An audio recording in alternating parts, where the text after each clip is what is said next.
Hi friends, ఇవాళ వీడియోలో మనం 27 ఫిబ్రవరి 2022కి సంబంధించిన కరెంట్ అఫైర్స్ గురించి అయితే డిస్కషన్ చేద్దాం. ఎవరైతే కేంద్ర రాష్ట్ర ప్రభుత్వ ఉద్యోగాలకు ప్రిపేర్ అవుతున్నారో వాళ్ళందరికీ కూడా మన ఛానల్ తరపున వస్తున్న current affairs and additional GK videos కూడా చాలా ఉపయోగపడతాయి. కాబట్టి వీడియో ఎండ్ వరకు చూడండి. మీకు నచ్చితే ఒక లైక్ చేయండి, షేర్ చేయండి. మరిన్ని అప్డేట్స్ కోసం మన ఛానల్ ఫాలో అవుతూ ఉండండి. గైస్, ఇండియాలోని ది లార్జెస్ట్ లెర్నింగ్ ప్లాట్ఫామ్ అండి. ఎవరైతే APSC, TSPSC and SA constable ఉద్యోగాలకు ప్రిపేర్ అవుతున్నారో వాళ్ళందరికీ కూడా బెస్ట్ ప్లాట్ఫామ్ అకాడమీ. సో వీళ్ళు వచ్చేసి no more breaks in your preparation అనే ప్లాన్తో ఎవరైతే 1 year అండ్ అబోవ్ సబ్స్క్రిప్షన్ తీసుకున్న వారు ఉన్నారో వాళ్ళకి ఫ్రీగా 6 months ఎక్స్టెన్షన్ అయితే పెంచబోతున్నారు. అండ్ దీనికోసం మీరు చేయాల్సింది కింద డిస్క్రిప్షన్లో మన కోడ్ ఉంటుంది. ఆ కోడ్ మీరు వాడితే సరిపోతుంది. EDU Tech 10 అనే కోడ్. అంటే ఇప్పటివరకు ఎవరైతే సబ్స్క్రిప్షన్ తీసుకున్నారో వాళ్ళకి 6 months ఎక్స్టెన్షన్ అయితే అప్లికేబుల్ అవుతుంది. ఎంజాయ్ చేయొచ్చు. అండ్ ఏపీఎస్సీ, టీఎస్పీఎస్సీకి సంబంధించి కాంప్రహెన్సివ్ బ్యాచ్ కోర్స్ అయితే ప్రొవైడ్ చేస్తున్నారు. గ్రూప్ 1, 2 ఎగ్జామ్స్కి సంబంధించి ముగ్గురు ఎడ్యుకేటర్ల ద్వారా మార్చ్ 2న ఈ స్పెషల్ బ్యాచ్ అయితే క్రియేట్ చేయబోతున్నారు. అండ్ అదేవిధంగా ఎండోమెంట్ పేపర్ 2కి సంబంధించిన మాక్ టెస్ట్ సిరీస్ అయితే ఉందండి. సో ఈ సిరీస్ వచ్చేసి 100 క్వశ్చన్స్ ఉంటాయి, 100 minutes ఉంటుంది. ఫ్రీ స్కాలర్షిప్ టెస్ట్ ఇది Hindu temple system, Indian architecture and arithmetic మీద ఉంటుంది.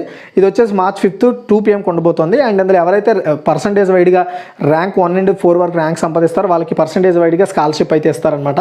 అదేవిధంగా మనం చూసుకున్నట్టయితే జూనియర్ అసిస్టెంట్ అండ్ సీనియర్ అసిస్టెంట్కి సంబంధించిన ఎగ్జామ్స్కి ఫ్రీ మాక్ టెస్ట్ ఉందండి. ఇది ఒక్కొక్క పేపర్ వచ్చేసి 100 ప్రశ్నలు కలిగి ఉంటుంది. అండ్ 100 నిమిషాలు అయితే టైం ఇస్తారు. ఇది ఒక ఫ్రీ స్కాలర్షిప్ టెస్ట్. ఇది polity, economy and physical Geography మీద ఉంటుందన్నమాట సిలబస్.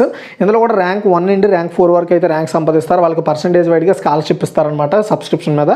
ఇది మార్చ్ 6th 2 PM ఉండబోతుంది. అదేవిధంగా వీకెండ్ మారథాన్ కూడా ఉందండి. గ్రూప్ 4 ఎగ్జామ్స్కి సంబంధించి పర్టికులర్గా మల్టీ చాయిస్ క్వశ్చన్స్ అయితే ప్రొవైడ్ చేస్తారు. మొత్తం 8 ఎడ్యుకేటర్ల ద్వారా ఇది ప్రొవైడ్ చేస్తున్నారు. మార్చ్ 4th 7 AM స్టార్ట్ కాబోతుంది. అదేవిధంగా వీకెండ్ మారథాన్ కూడా ఉందండి. ఇందులో ఎవరైతే ఏపీ అండ్ తెలంగాణకి సంబంధించి ఎస్ఐ కానిస్టేబుల్ ఉద్యోగాలు ప్రిపేర్ అవుతున్నారు. ఇది మల్టీ చాయిస్ క్వశ్చన్స్ ద్వారా స్పెషల్ సిరీస్ స్టార్ట్ చేశారు. మార్చ్ 5th నుండి 6th వరకు ఉంటుంది. 7 AMకి మొత్తం 8 ఎడ్యుకేటర్ల ద్వారా. అండ్ మీరు ఇక్కడ ప్లస్ సబ్స్క్రిప్షన్ తీసుకున్న వాళ్ళకి వచ్చే ఫ్యూచర్లో ఏంటంటే మొత్తం సిలబస్ అయితే కవర్ చేస్తారండి. అదేవిధంగా కంప్లీట్ ఎగ్జామ్ ప్రిపరేషన్ ప్లాన్ ఉంటుంది. రెగ్యులర్గా డౌట్ క్లియరెన్స్ సెషన్స్ ఉంటాయి. ఫ్రీ టెస్ట్ సిరీస్ ఉంటాయి. వీక్లీ మాక్ టెస్ట్లు ఉంటాయి. మీకు నచ్చిన ఎడ్యుకేటర్ ద్వారా అయితే నేర్చుకునే అవకాశం ఉంటుంది.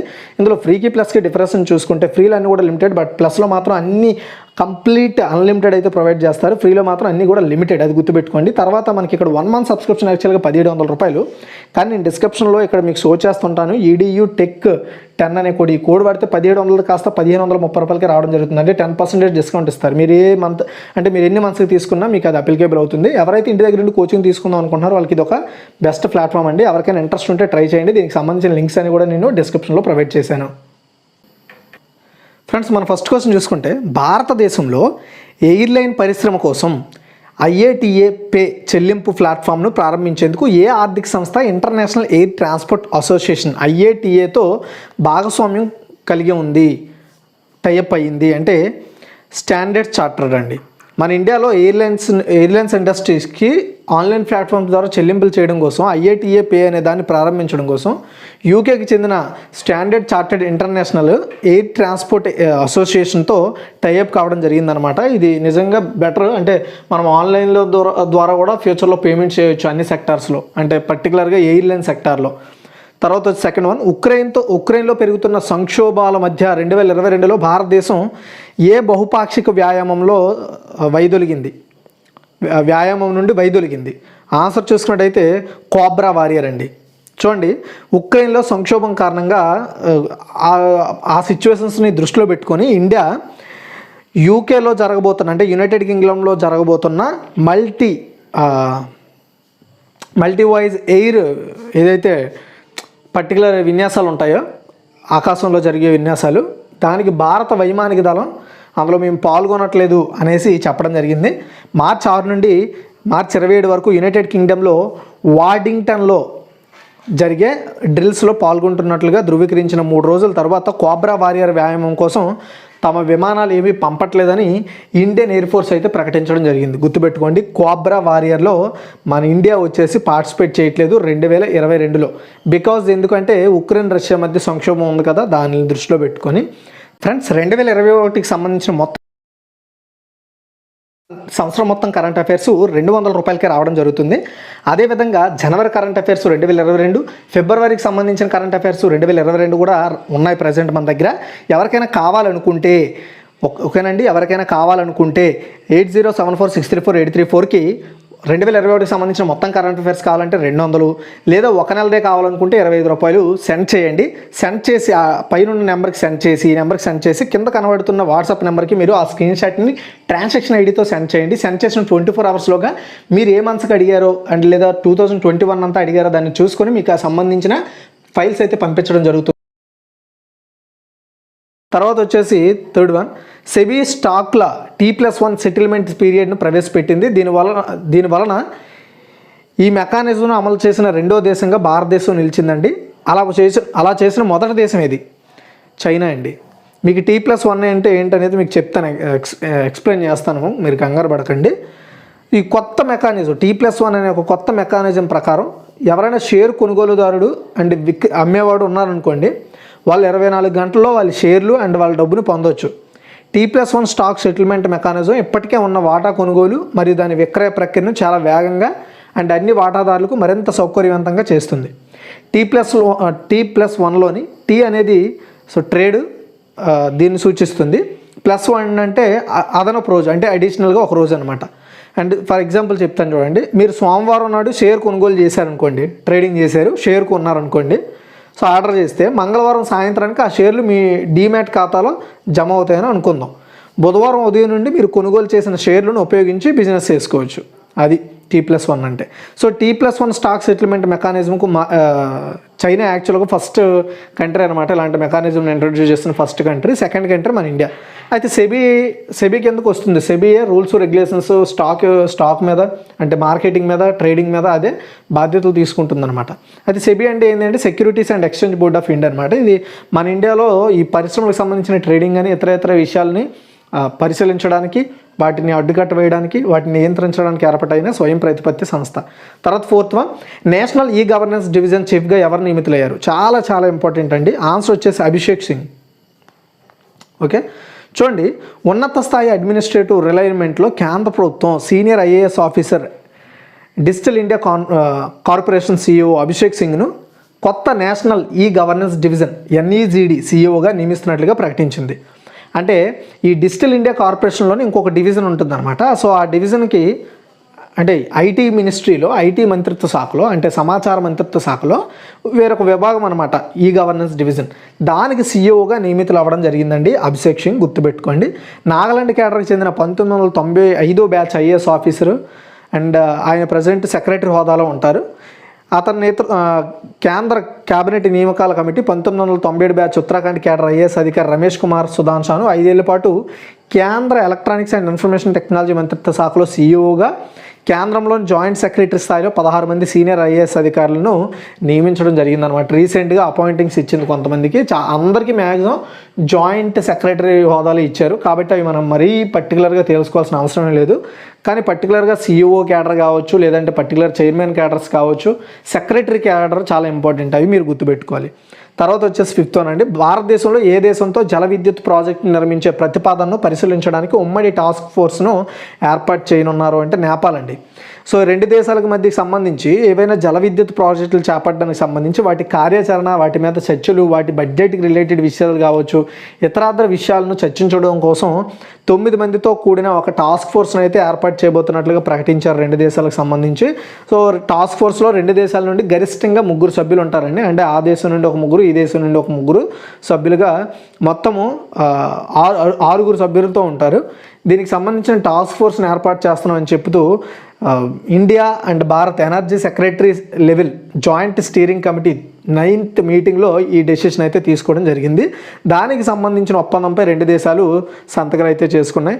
And Dhalkebar Muzaffarpur interstate 400 kilowatts transmission line ద్వారా దిగుమతి చేసుకుని అండ్ ఎగుమతి చేసే ఇంధన సామర్థ్యాన్ని పెంచడానికి 2 దేశాలు కూడా అగ్రీ అయ్యాయి ఈ 9th మీటింగ్లో. తర్వాత 6, ఉక్రెయిన్ నుండి తమ పౌరులను తిరిగి తీసుకురావడానికి భారతదేశం ఏ ఆపరేషన్ ప్రారంభించిందంటే, అసలు మనం ఎక్స్పెక్ట్ చేయలేము ఇది ఎందుకు పెట్టారనేది. ఆన్సర్ చూసుకున్నట్టయితే ఆపరేషన్ గంగా అండి. అయితే ఎందుకు ఆపరేషన్ గంగా అని పెట్టారనైతే తెలియదు. నేను సెర్చ్ చేశాను కానీ ఎక్కడ కూడా దానికి రిలయబుల్ ఇన్ఫర్మేషన్ అయితే దొరకలేదు. ఎందుకంటే ఆపరేషన్ గంగా అంటే గంగా నదిని శుభ్రం చేయడానికో, లేదా ఇంకేదైనా మన ఇండియాలో ఉండే ఏదైనా నదిని శుభ్రం చేయడానికో, లేదా గంగా నది ఉపనదులు శుభ్రం చేయడానికో దేనికో పెడతారనుకుంటాం. కానీ ఉక్రెయిన్లో ఉండిపోయిన మన ఇండియన్స్ని తిరిగి తీసుకురావడం కోసం భారత ప్రభుత్వం అయితే ఆపరేషన్ గంగాని ప్రారంభించిందనమాట. అండ్ భారతదేశం ఇప్పటికీ 1000 మందిని పైగా మన ఇండియన్స్ని రిటర్న్ తీసుకొచ్చారు. Hungary, Poland, Romania and Slovak రిపబ్లిక్లో సరిహద్దులు ఎవరైతే దాటి వస్తున్నారో వాళ్ళందరినీ కూడా మన ఇండియా గవర్నమెంట్ ఆ దేశాల నుండి ఇక్కడ తీసుకురావడం జరుగుతుందన్నమాట. ఓకేనా. దీనికి సంబంధించి 24/7 కంట్రోల్ సెంటర్స్ కూడా ఏర్పాటు చేయడం జరిగింది Indian government. And operation Ganga help line అనే ట్విట్టర్ హ్యాండిల్ని కూడా గవర్నమెంట్ అయితే స్టార్ట్ చేసింది. తర్వాత 7th one, Singapore weight lifting international 2022 క్వాలిఫైయర్లో స్వర్ణం గెలిచిన తరువాత వెయిట్ లిఫ్టింగ్ మీరాబాయి చాను ఏ వెయిట్ కేటగిరీలో 2022 కామన్వెల్త్ గేమ్స్కి అర్హత సాధించింది. డైరెక్ట్గా అర్హత సాధించింది. క్వశ్చన్ పెద్దగా ఉండొచ్చు, ఎందుకంటే మనం సగం చెప్పడం వల్ల మీకు అర్థం కాదు, అందుకని నేను ఫుల్గా చెప్పాను. ఆన్సర్ చూసుకున్నట్టయితే 55 కేజీలు అండి. మన ఇండియా వెయిట్ లిఫ్టర్ అయిన అండ్ 2020 టోక్యో ఒలింపిక్స్ రజత పథక విజేత Mirabai Chanu Singapore weight lifting international 2022కు 55 కేజీల వెయిట్ లిఫ్టింగ్ విభాగంలో బంగారు పథకాన్ని సాధిస్తూ ఎక్కడ సింగపూర్లో జరిగిన వెయిట్ లిఫ్టింగ్ ఇంటర్నేషనల్ 2022లో 55 కేజీల విభాగంలో బంగారు పథకాన్ని సాధిస్తూ అదే కేటగిరీలో ఈ సంవత్సరం జరగబోయే కామన్వెల్త్ గేమ్స్కి డైరెక్ట్గా క్వాలిఫై అవ్వడం జరిగిందనమాట. తర్వాత 8 అండి, ఇటీవలే మంత్రి సర్బానంద్ సోనోవాల్, మంత్రి అంటే ఇక్కడ యాక్చువల్గా కేంద్ర మంత్రి అని గుర్తుపెట్టుకోండి, కేంద్ర మంత్రి సర్బానంద్ సోనోవాల్ నికర్షన్ సదన్ DCI యొక్క డ్రెడ్జింగ్ మ్యూజియాన్ని ఎక్కడ ప్రారంభించారంటే విశాఖపట్నం అండి. విశాఖపట్నంలోని DCI క్యాంపస్లో, DCI అంటే ఏంటి అంటే డ్రెడ్జింగ్ కార్పొరేషన్ ఆఫ్ ఇండియా అండి. ఈ dredging corporation of India Vizag క్యాంపస్లో సర్బానంద్ సోనోవాల్ అండి. సర్బానంద్ సోనోవాల్ వచ్చేసి ప్రజెంట్ మనకి కేంద్ర ఓడరేవులు, షిప్పింగ్ అండ్ జలమార్గాలు, ఆయుష్ మంత్రిత్వ శాఖకి మంత్రిగా ఉన్నారనమాట. ఆయన నికర్షన్ సదన్ అనే ఒక డ్రెడ్జింగ్ కార్పొరేషన్ ఆఫ్ ఇండియాలో డ్రెడ్జింగ్ మ్యూజియాన్ని ప్రారంభించారు. ఈ మ్యూజియంలో eastern port city of Vizag నుండి వివిధ రకాల డ్రెడ్జర్లు, నమూనాలు, పాతకాలపు ఫోటోలు, ఈ డ్రెడ్జింగ్ బెహమత్ యొక్క చారిత్రక మైలురాయిలను ప్రదర్శిస్తారనమాట. అండ్ DCI అంటే డ్రెడ్జింగ్ కార్పొరేషన్ ఆఫ్ ఇండియా 2022లో దేశానికి అంకితమయ్యి 45 సంవత్సరాలు అవుతుంది కాబట్టి దాన్ని పురస్కరించుకొని ఈ మ్యూజియాన్ని అయితే స్టార్ట్ చేశారనమాట. అండ్ ఇంకొక విషయం ఏంటంటే అసలు ఈ డ్రెడ్జింగ్ అంటే ఏంటి అంటే ఏం లేదండి, సముద్రం నుండి ఇసుకని వేరు చేసే ప్రాసెస్ని డ్రెడ్జింగ్ అంటాం అనమాట. దాంట్లో ఉండే కొలతలను సమపాలనంగా దాన్ని లెవెల్ చేసి దాన్ని దానికంటూ ఏర్పాటైన పర్టికులర్ సంస్థ అనమాట, ఇది గుర్తుపెట్టుకోండి. తర్వాత వచ్చేసి 9th one, Singapore weight lifting international పురుషుల ఎన్ని కేజీల విభాగంలో భారత వెయిట్ లిఫ్టర్లు వికాస్ ఠాకూర్ మరియు వెంకట్ రాహుల్ కామన్వెల్త్ క్రీడలు 2022కు అర్హత సాధించారు అంటే 96 కేజీల విభాగంలో అండి. సింగపూర్ వెయిట్ లిఫ్టింగ్ ఇంటర్నేషనల్ పురుషుల 96 కేజీల విభాగంలో భారత వెయిట్ లిఫ్టర్లు వికాస్ ఠాకూర్ అండ్ వెంకట్ రాహుల్ వరుసగా స్వర్ణం అండ్ కాంస్య పథకాలు గెలుచుకున్నారండి. అంటే ఇక్కడ వికాస్ ఠాకూర్ వచ్చేసి స్వర్ణం, వెంకట్ రాహుల్ వచ్చేసి కాంస్య పథకాలు గెలుచుకొని డైరెక్ట్ అండ్ ఇక్కడ మనకి 2022లో జరగబోయే కామన్వెల్త్ గేమ్స్కి, ఇది కూడా జూలై ఆగస్టులో జరగబోతున్నాయి, వాటికి వీళ్ళిద్దరూ కూడా క్వాలిఫై అవ్వడం జరిగిందండి. అండ్ దీంతో భారత్ 6 స్వర్ణం, 1 రజతం, 1 కాంస్యం సహా 8 పథకాలతో పోటీలో మొత్తానికి అక్కడ జరిగిన ఏదైతే పర్టికులర్ వెయిట్ లిఫ్టింగ్ ఇంటర్నేషనల్ పోటీలు ఉన్నాయో అందులో మొత్తం 8 పథకాలతో అయితే మనం బయటపడ్డాం, గుర్తుపెట్టుకోండి. అయితే సింగపూర్ ఇంటర్నేషనల్ కోసం నమోదు చేసుకున్న 8 మంది భారతీయ లిఫ్టర్లలో ఒక్కొక్కరు ఒక్కొక్క పథకాన్ని అయితే సాధించారు. మొత్తం 8 పథకాలు సాధించడం జరిగింది. అదొక రికార్డు, గుర్తుపెట్టుకోండి. బర్మింగ్ హోమ్లో కామన్వెల్త్ గేమ్స్ 2022కి భారత్లో మొత్తం 12 మంది వెయిట్ లిఫ్టర్లు అర్హత సాధించారు. తర్వాత 10 అండి, మాస్కో యాక్చువల్గా సింగపూర్ వెయిట్ లిఫ్టింగ్ ఇంటర్నేషనల్ మీట్లో కొంతమంది అంటే 8 మంది అర్హత సాధిస్తే మిగతా ఛాంపియన్షిప్స్లో 12 మంది అర్హత సాధించారనమాట. మొత్తం అంటే అక్కడ 8 అంటే ఎక్కడ సింగపూర్ వెయిట్ లిఫ్టింగ్ ఇంటర్నేషనల్లో 8 మంది, ఇతర సమ్మిట్లో ఇంకొక 4 అర్హత సాధించి మొత్తం 12 మంది కామన్వెల్త్ గేమ్స్కి అర్హత సాధించడం జరిగింది. నెక్స్ట్ 10, మాస్కో వుషు స్టార్స్ ఛాంపియన్షిప్లో బంగారు పథకం సాధించిన సాదియా తారక్ ఏ ప్రాంతానికి చెందినవారంటే జమ్మూ అండ్ కాశ్మీర్ అండి. ఫిబ్రవరి 22 నుంచి స్టార్ట్ అయ్యి ఫిబ్రవరి 28 వరకు జరిగిన మాస్కో వుషు స్టార్స్ ఛాంపియన్షిప్లో బంగారు పథకం సాధించిన సాదియా తారక్ను ప్రధాని నరేంద్ర మోదీ అభినందించారు. మాస్కోలో జరిగిన వుషు ఛాంపియన్షిప్లో సాదియా స్థానిక క్రీడాకారిణి ఓడించి, అంటే అక్కడ రష్యాలో ఉండే నార్మల్ క్రీడాకారిని ఓడించి బంగారు పథకాన్ని గెలుచుకుంది. 15 ఏళ్ల సాదియా తారిక్ జమ్మూ అండ్ కాశ్మీర్లో శ్రీనగర్కి చెందింది. భారత్ నుంచి 23 మంది జూనియర్లు, 15 మంది సీనియర్లు సహా 30 మంది క్రీడాకారులు ఈ ఛాంపియన్షిప్లో పార్టిసిపేట్ చేశారు. తర్వాత వచ్చేసి 11 భారతదేశంలో నేషనల్ ప్రోటీన్ డే ఎప్పుడు జరుపుకుంటారంటే ఫిబ్రవరి 27 అండి. ప్రోటీన్ వంటి ముఖ్యమైన పోషకాల యొక్క ఇంపార్టెన్స్ని ప్రజల్లో అవగాహన కల్పించడం కోసం, దాని ప్రాముఖ్యత తెలియజేయడం కోసం ఫిబ్రవరి 27న ప్రోటీన్ డేగా సెలబ్రేట్ చేస్తారండి. అండ్ శరీర కణాలను రిపేర్ చేయడంలో అది ఉపయోగపడుతుంది. అండ్ అదేవిధంగా జీవితంలో పిల్లల యొక్క ఎదుగుదల, టీనేజు, గర్భిణీ స్త్రీల ఆరోగ్యకరమైన పెరుగుదల, వాటి అభివృద్ధికి ప్రోటీన్ అనేది చాలా అవసరం. కాబట్టి ఇది మీరు పర్ఫెక్ట్గా తీసుకోండి. ప్రోటీన్స్ అనేవి మనకు చాలా అవసరం అనేది ప్రజల్లో అవగాహన పెంచడమే ఈ రోజు యొక్క మెయిన్ ఉద్దేశం. అండ్ గ్లోబల్ ప్రోటీన్ డే ప్రతి సంవత్సరం ఫిబ్రవరి 27నే సెలబ్రేట్ చేస్తారు.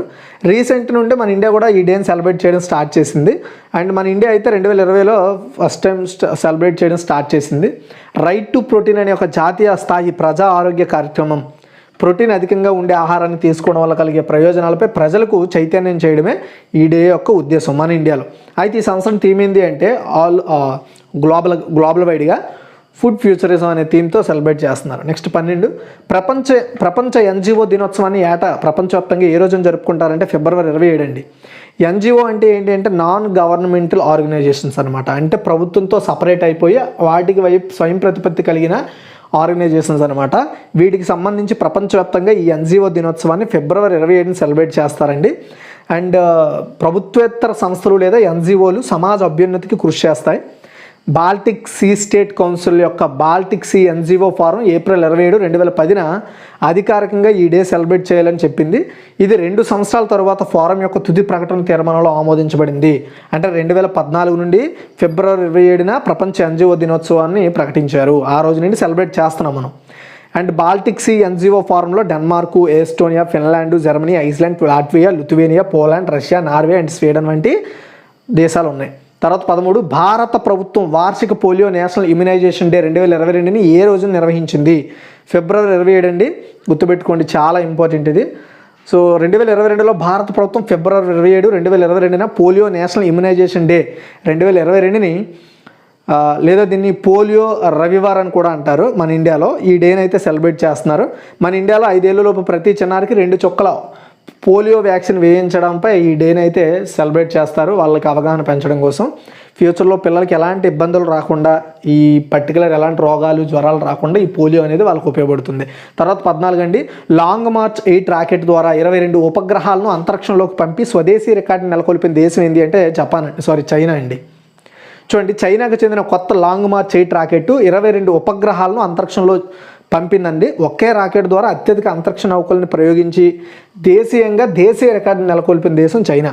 అంటే వాళ్ళకే ఆ రికార్డు ఉండేది, ఆ రికార్డుని వాళ్ళే బ్రేక్ చేసుకున్నారు. అంటే ఒకే లాంచ్ వెహికల్ మీద ఎక్కువగా శాటిలైట్స్ని పంపించిన స్వదేశీయంగా రికార్డు నెలకొల్పుకున్న దేశం చైనా. అండ్ దక్షిణ హైనాన్ ప్రావిన్సీలోని ఈ వెన్చాంగ్ స్పేస్ క్రాఫ్ట్ లాంచ్ సైట్లో ఈ ప్రయోగం జరిగింది. ఫిబ్రవరి 27, 2022న దక్షిణ చైనాలోని హైనాన్ ప్రావిన్సీలో Wenchang Spacecraft Launch Site నుండి లాంగ్ మార్చ్ 8 రాకెట్ 22 ఉపగ్రహాలను మోసుకెళ్ళింది. ఈ ఉపగ్రహాలు ప్రధానంగా వాణిజ్య రిమోట్ సెన్సింగ్ సేవలు, సముద్ర పర్యావరణ పర్యవేక్షణ, అటవీ అగ్నిమాపక నివారణ అండ్ విపత్తుల నివారణకు ఉపయోగపడతాయి అన్నమాట. వాళ్ళు పంపించిన శాటిలైట్స్ అన్నీ కూడా. ఓకేనా, మీకు ఈ వీడియో నచ్చింది అనుకుంటున్నాను. నచ్చితే ఒక లైక్ చేయండి, షేర్ చేయండి. మరిన్ని అప్డేట్స్ కోసం మనం ఛానల్ ఫాలో అవుతుండండి. ఒకసారి మనం క్విక్ రివ్యూ చూద్దాం. భారతదేశంలో ఎయిర్లైన్ పరిశ్రమ కోసం IATA చెల్లింపుల ప్లాట్ఫామ్ ప్రారంభించేందుకు ARD సంస్థ ఇంటర్నేషనల్ ఎయిర్ ట్రాన్స్పోర్ట్ అసోసియేషన్తో భాగస్వామ్యం కుదుర్చుకుందంటే స్టాండర్డ్ చార్టర్డ్. ఉక్రెయిన్లో పెరుగుతున్న సంక్షోభం మధ్య 2022లో భారతదేశం ఏ బహుపాక్షిక వ్యాయామంలో పాల్గొనట్లేదని ప్రకటించింది అంటే కోబ్రా వారియర్ అండి. తర్వాత క్వశ్చన్ చూసుకున్నట్టయితే సెబీ స్టాకులు T+1 సెటిల్మెంట్ పీరియడ్ని ప్రవేశపెట్టింది. దీనివల్ల ఈ మెకానిజం అమలు చేసిన రెండవ దేశం భారతదేశం నిలిచింది. అయితే మొదటి దేశం ఏంటి అంటే చైనా. తర్వాత వచ్చేసి నేషనల్ గవర్నెన్స్ డివిజన్ చీఫ్గా ఎవరు నియమితులయ్యారు అంటే అభిషేక్ సింగ్ అండి. Chief means CEO, chief executive officer. తర్వాత భారతదేశం ఏ దేశంతో జల విద్యుత్ ప్రాజెక్టు నిర్మించే ప్రతిపాదనను పరిశీలించడానికి ఉమ్మడి టాస్క్ ఫోర్స్ని ఏర్పాటు చేయనుందంటే నేపాల్. ఉక్రెయిన్ నుండి తమ పౌరులు తిరిగి తీసుకురావడానికి భారతదేశం ఏ ఆపరేషన్ ప్రారంభించిందంటే ఆపరేషన్ గంగా. తర్వాత క్వశ్చన్ వచ్చేసి సింగపూర్ వెయిట్ లిఫ్టింగ్ ఇంటర్నేషనల్ 2022 క్వాలిఫైయర్లో స్వర్ణం గెలిచిన తర్వాత వెయిట్ లిఫ్టర్ బీరాబాయ్ చాను ఏ వెయిట్ కేటగిరీలో 2022 కామన్వెల్త్ గేమ్స్కి అర్హత సాధించిందంటే 55 కేజీలు. ఇటీవల మంత్రి సర్బానంద్ సోనోవాల్ నికర్సన్ సదన్ DCI యొక్క డ్రెడ్జింగ్ మ్యూజియం ఎక్కడ ప్రారంభించారంటే విశాఖపట్నం అండి. తర్వాత వచ్చేసి సింగపూర్ వెయిట్ లిఫ్టింగ్ ఇంటర్నేషనల్ పురుషుల ఎన్ని కేజీల విభాగంలో భారత వెయిట్ లిఫ్టర్లు వికాస్ ఠాకూర్ మరియు వెంకట్ రాహుల్ కామన్వెల్త్ క్రీడలు 2022కి అర్హత సాధించారంటే 96 కేజీల విభాగంలో.